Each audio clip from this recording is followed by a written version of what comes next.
Hugh,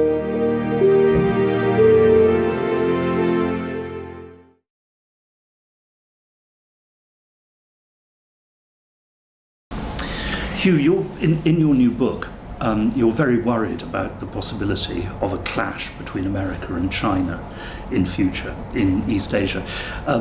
Much more worried than many people, at least more worried than many people who at the same time are anxious for good relations with China. Can you explain why you are so particularly worried about this? Look, it's partly a kind of a methodological point, and that is, how do you approach thinking about international affairs? And I've always thought that one of the most important things, perhaps the most important thing in international affairs, is to make sure that you do whatever you can to avoid catastrophic wars. What you might call the aeronautical engineering approach to international relations. You try and avoid the catastrophes first, and then worry about trying to make the cabin comfortable and so on. It does seem to me that when we have long periods without major wars, as we have had for the last few decades, it can be very easy to lose sight of how easily the system can break down and great wars can occur. And therefore I pay a lot of attention to the features of the international system which are important to preventing wars, and which, if they're eroded, can increase the chances that they might occur. And when I look at Asia today, I think the risks of a major conflict between the US and China are much higher than most other people do. I don't think it's an inevitable by any stretch of the imagination. I think it's perfectly possible, and indeed a lot of my book is about how you would design an order in Asia to minimise that risk. But I think unless we take quite significant steps, do rather different things than are being done in Asia at the moment, then we face the kind of pattern in the development of relationships between the US and China which raise the risk of a conflict quite high, and the risk that that conflict would escalate to being a really major war, a nuclear exchange, I think are quite high as well. That's why I put that risk right at the centre of my analysis.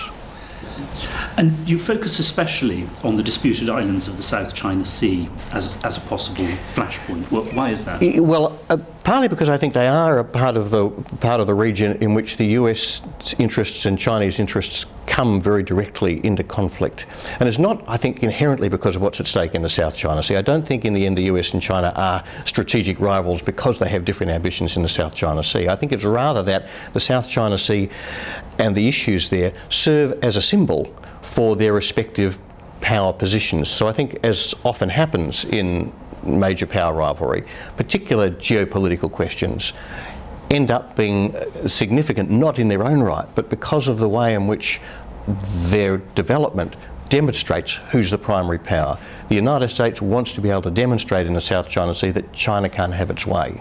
China wants to be able to demonstrate in the South China Sea that it can have its way. What's really at stake there is not the sovereignty over the patches of mud or even the oil and gas that might be there, but the status as the primary power in Asia. And it's the fact that their status is engaged which makes the South China Sea such a risky place, because if an incident becomes a clash and a clash becomes a conflict, both sides will find it extremely hard to pull back. A bit like Sarajevo in 1914. Absolutely. I mean, I think one's got to be very careful not to overwork the 1914 metaphor, but we've got to be careful also not to ignore how close the metaphor can be in some cases.